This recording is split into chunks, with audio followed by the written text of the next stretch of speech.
உடனடியாக நாங்கள் வந்து ஒரு வாரம் கழித்து நாங்கள் சம்மன் அனுப்பினோம். அந்த சம்மனுக்கு அவங்க வரல. நானும் தொலைபேசி மூலமாக தொடர்பு கொண்டேன், வரல. இன்னைக்கு 2வது சம்மன் போட்டுருந்தோம், 2வது சம்மனுக்கு வரல. இப்போ அடுத்த கட்டமாக 3வது சம்மன் வந்து நாங்கள் வந்து என்ன நடவடிக்கை எடுக்க வேண்டுமோ அதை எடுக்க போகிறோம். இன்னைக்கு அந்த பச்சையப்பன் கல்லூரியிலேருந்து ஒரு பெண் பேராசிரியர்கள் ஒரு 10 பேர் வந்தாங்க. அவங்க எல்லாருமே பொதுவாக சொல்றது வந்து அந்த செக்ரட்டரியுடைய வே ஆஃப் டாக்கிங், மரியாதை குறைவாக பேசுறது, ரொம்ப கிண்டலா பேசுறது, வேலை செய்ய முடியல. இப்ப நம்ம என்ன சொன்னாங்கன்னா, இங்க இருக்கக்கூடிய மாணவர்கள் பாதிக்கப்படுறாங்க. அதாவது 9 o'clock to 2 o'clock வந்து கிளாஸ்ல பிரேக்கே கிடையாது. அந்த மாதிரி விஷயங்கள்லாம் என்னையும் நேரடியாக அந்த கல்லூரி வர சொல்லியிருக்காங்க. இப்போ நாங்கள் வெயிட் பண்ணது இந்த 3வது சம்மனுக்கு அவங்க வருவாங்க நாங்கள் எதிர்பார்க்கிறோம். வரலன்னா சட்டப்படி என்ன பண்ணணுமோ அந்த நடவடிக்கை நாங்கள்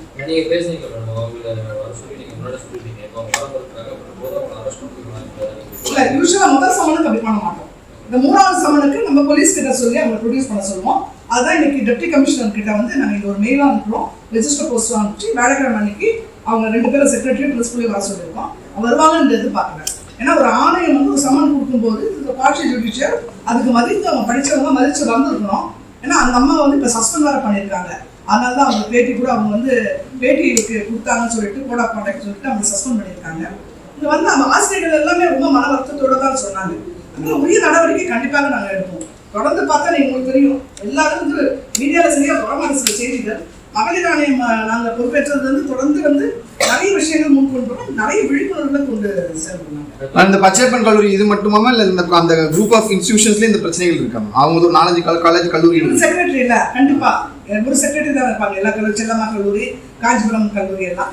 ஸோ ஒட்டுமொத்தமாக வந்து இவங்க மேலே அதுதான் ரொம்ப மென்டலாக அரெஸ்ட் பண்ணுறாங்க. நாங்கள் வேலைக்கு போக பெண்கள் வந்து வேலைக்கு வரும்போது வீட்டு வேலைலாம் செஞ்சுட்டு அவங்க வீட்டுக்கு வராங்க வேலைக்கு, அங்கேயே நிம்மதி இல்லைன்னா வந்து ஒரு ஹராஸ்மெண்ட் இருந்தால் அது ரொம்ப கஷ்டம்.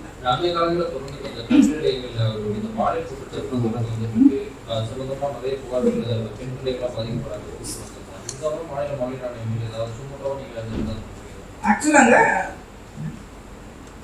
இதுவரைக்கும் நான் 30 மாவட்டங்களுக்கு நான் வந்து போயிருக்கேன். போகும்போதெல்லாம் குறிப்பாக மாணவிகளுடைய கல்லூரியில் நான் வந்து ஒரு விழிப்புணர்வு கிளாஸ் எடுப்போம். 30,000 மாணவர்கள் நாங்கள் பார்த்துருக்கோம். அங்கே போகும்போது இந்த மாதிரி பாலியல் துன்புறுத்தல் அந்த மாதிரி இருந்துச்சுன்னா நிறைய கல்லூரிகளில் வந்து கிரீவன்ஸ் கமிட்டி கூட இருக்காது. ஸோ வந்து நாங்கள் வந்து அந்த கமிட்டிக்கு வந்து கொண்டு வரணும்னு சொல்லியிருக்கோம். அது மட்டும் இல்லாமல் தமிழ்நாட்டில் இருக்க 38 டிஸ்ட்ரிக்டும் மகளிர் ஆணையத்தின் மூலமாக ஒரு போஸ்டர் பண்ணி எல்லா கல்லூரிகளுக்கும் நாங்கள் அமைச்சிருக்கோம். அதாவது ஐசிசி கமிட்டி என்பது ஃபார்ம் பண்ணணும்ட்டு, இந்த உலக புகார் கமிட்டி இருக்கணும். ஏன்னா அந்த உலக புகார் கமிட்டியில் அங்கே இருக்க மெம்பர்ஸும் நம்முடைய ஸ்டூடெண்ட்ஸும் இருப்பாங்க, ஃபீமேல் ஸ்டூடெண்ட்ஸு, ஒரு என்ஜிஓவும் போடலாம்னு சொல்லிட்டு அதையும் நாங்கள் பண்ணியிருக்கோம். தொடர்ந்து 1 ஆண்டு காலமாக ஹையர் எஜுகேஷனுக்கு இதை பற்றி ஏன்னா நிறைய விழிப்புணர்வு இருக்கிறனால தான் இன்னைக்கு பெண்கள் வந்து தைரியமாக வந்து ரிப்போர்ட் செய்கிறாங்க. சமீபத்தில் வால்பாறையில் உங்களுக்கு தெரியும், அந்த பெண்கள் வந்து அந்த கல்லூரி மாணவிகள் மகளிர் ஆணையத்துக்கு தான் முதல் இந்த பெட்டிஷனை அவங்க பேர் போடாமல் மாணவிகள் என்று தான் அனுப்பிச்சாங்க. இருந்தாலும் அதை வந்து நாங்கள் வந்து அதை உடனடியாக வந்து சமூக நலத்துறைக்கு நாங்கள் வந்து அனுப்பிச்சு விசாரிக்க சொன்னோம். 30ஆம் தேதி அன்றைக்கு விசாரிச்சு அவங்க மேலே அவங்க சொன்னது ஒரு ஆள் மேலே கடைசியில் அங்கே போயிட்டு அந்த 5 வகுப்புல உட்கார வச்சு அந்த பெண்களை விசாரிக்கும் போது 4 பேர் அந்த குற்றங்களை செஞ்சிருக்காங்க, பாலியல் துன்புறுத்தல் பண்ணியிருக்காங்க. அவங்க மேலே வந்து கிரிமினல் ஆக்ஷன் எடுக்கப்பட்டிருக்கிறது.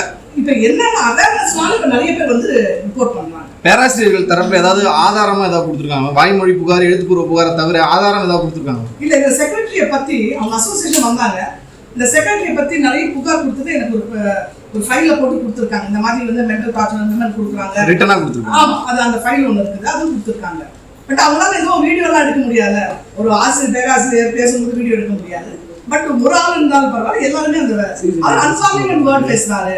அந்த மாதிரி காது கொடுத்து கேட்க மாட்டேங்கிறாங்க. எதுனாலும் இல்ல, அது வந்து நான் தலையிட மாட்டேன். அது மகளிர் ஆணையம் வந்து தலையிடாது. அவங்க சொல்றது வந்து அந்த செக்ரட்டரிக்கு ஏப்ரலோட டைம் ஓவர், அதனால இருக்காது அப்படின்னாங்க. நான் சொன்னேன் அது வந்து கோர்ட்ல போய் பார்க்க வேண்டிய விஷயங்கள். இவங்களை துன்புறுத்துறாருல நெஞ்சிலி, அதை வந்து அந்த மகளிர் ஆணையம் கண்டிப்பாக வன்மையா கண்டிக்கிறோம். அதுக்கு எங்களுக்கு எவிடன்ஸ் இல்லை, எங்களுக்கு விட்னஸ் வந்து இருந்துச்சுனாவே போதும். அந்த விட்னஸ்க்கும் கொடுத்துருக்காங்க. பட் அவங்க பேரை வெளியில சொல்ல வேண்டாம், ஏன்னா அவங்க வந்து உடனடியாக வந்து வேலையிலேருந்து எடுத்துருவாங்க. இந்த அம்மாவையே இப்போ வந்து சஸ்பெண்ட் பண்ணிருக்காங்க. பதிவு செய்யப்பட்ட அமைப்புகள், நிறுவனங்கள்ல வந்து இந்த பாலியல் புகார்கள் பாலியல் குற்றங்கள் சந்தர்ப்பமா விசாரிப்பதற்கு ஒரு ஐசிசி போடணுன்றது ரூல்ஸ். அதை நம்ம கண்காணிக்கிறது நமக்கு அதிகாரம் இருக்காங்க. நான் கண்காணிக்கிறோமே. ஆக்சுவலா சோஷியல் வெல்ஃபேர் டிபார்ட்மெண்ட்டுக்கு இந்த ICC committee report every month அனுப்பணும். அது வந்து கொண்டு தான் அந்த நிறுவனம் அந்த அமைப்புகள் அனுப்பணும். கரெக்டான ஆமா இல்ல அங்க வந்து அந்த கம்பெனிஸ் இப்ப பாத்தீங்கன்னா திருப்பூரில் சங்கங்களுக்கு இது பொருந்துமா மேடம்? அமைப்புகள் சங்கம் அதான் கேக்குறேன். என்ஜிஓஸ் வேலை அமைப்புகள் செய்யற இடத்துல ஒர்க்கிங் பிளேஸ் 10 பெண்களுக்கு மேல வேலை செஞ்சா அங்க ஒரு உள்ளக புகார் கமிட்டி தேவை. அதுதான் இப்ப அதான் கேட்கணும்.